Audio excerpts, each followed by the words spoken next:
in the book of Jeremiah, chapter 6 in the King James Version.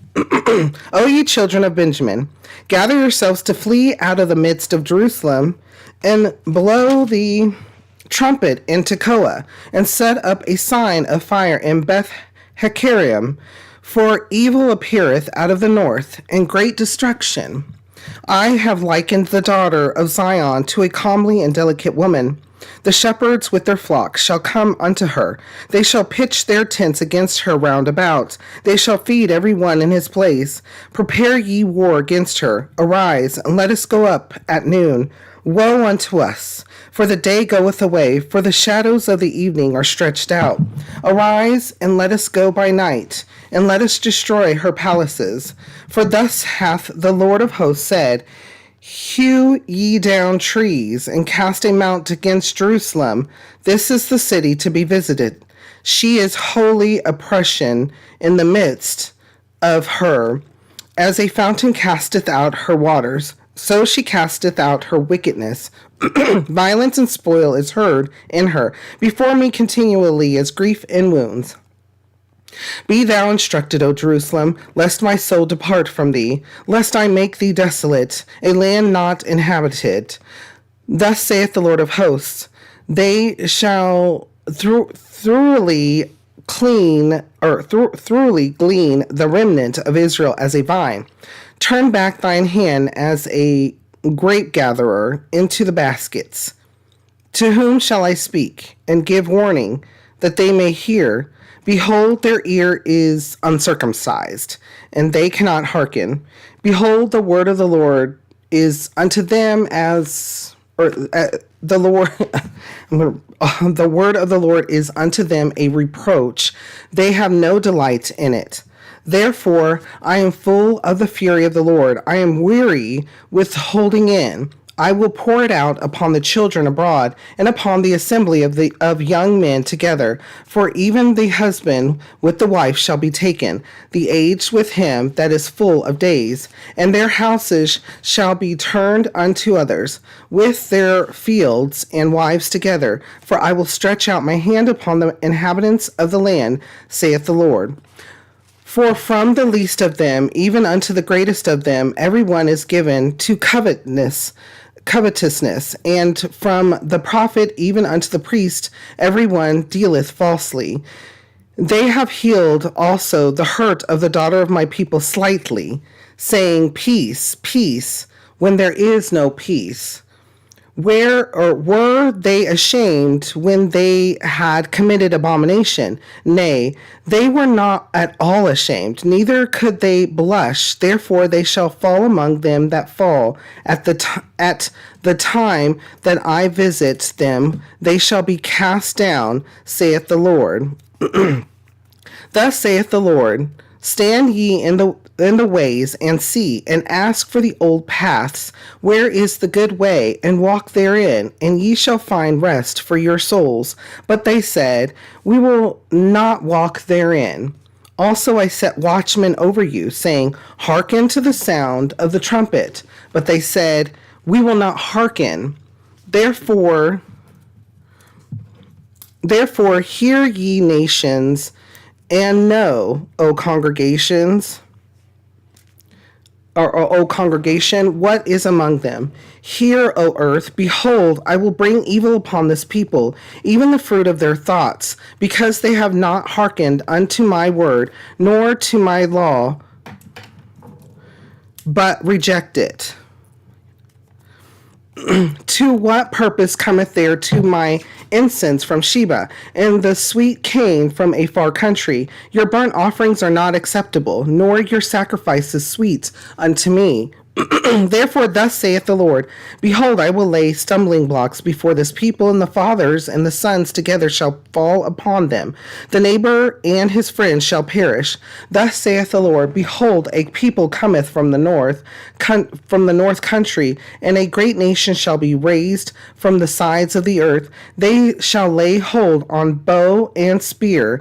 They are cruel and have no mercy. Their voice roareth like the sea, and they ride upon horses, set in array as men for war against thee. O daughter of Zion, we have heard the fame thereof.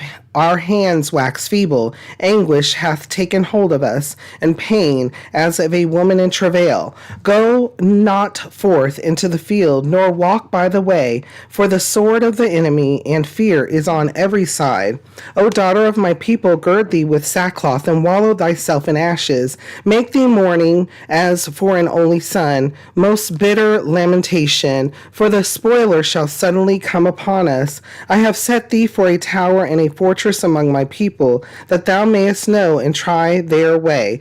They are all grievous revolters, walking with slanders. They are brass and iron. They are all corrupters. The bellows are burned. The lead is consumed of the fire. The founder melteth in vain, for the wicked are not plucked away.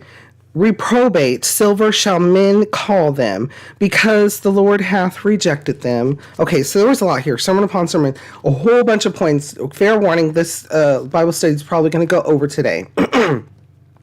The first point in verse 10, to whom shall I speak and give warning, that they may hear? Behold, their ear is uncircumcised, and they cannot hearken. Behold, the word of the Lord is unto them a reproach. They have no delight in it. Breaking news. Sounds very familiar as of today. Even though this is happening, Jeremiah is still preaching, still giving the word to the people, because even though there's issues, there's still going to be a few that are going to listen. There's still going to be people that are going to listen and hear the words and hearken unto the Lord and understand what the Lord is saying.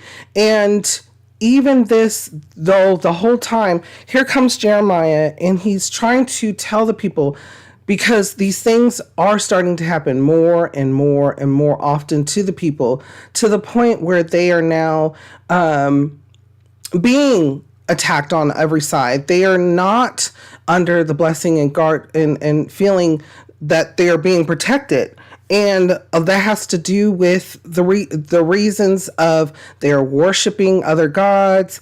Not only just that, but they're not following the law or the commandments of the Lord. They're not treating their neighbor as themselves. They are doing everything opposite of the fruits of the Spirit. There's lust, there's hate, there's greed, there's gluttony, there is murder. You name it. It's all there. They're paying off priests. Priests are taking bribes. There's no law. It's lawless. Sound familiar? So here's Jeremiah, and he's telling them what they're to hear, but they don't want to hear it. They don't want to hear it because they're not only set in their ways, but they've hardened their heart towards it as well, which means, yeah, they lack empathy. Yes, they lack self-control. Remember, the fruits of the Spirit is in Galatians, and it's the complete opposite. They don't want to listen. They only want to hear what they want to hear. They've already made the decision in their heart. Bringing past to present. This is a fair warning for all of us. When we are going through our life, we are to seek the Lord, and we're also to hear his guidance and accept and understand that his guidance is the perfect way. But when we don't want to hear, when we already have made a decision, we want the Lord to just bless it. We want him to just say, you know what you thought, what you were feeling is correct. Go ahead and do it. You may have already done it. You may have already made the decision, and you may have already went through, and you're just waiting for the blessing. You're going to keep waiting because it's not going to come. If it has nothing to do with living in the Spirit, if it has nothing to do with what the Lord's guidance was, you are actually in rebellion. And we talked about that in the previous Bible study.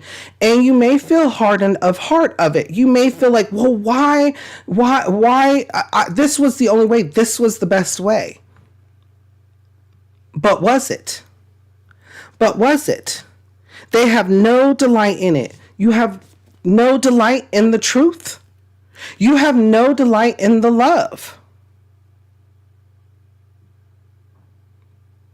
And so, mind you, the Lord is giving us an open book of answers. And so then comes what a parent that oversees what's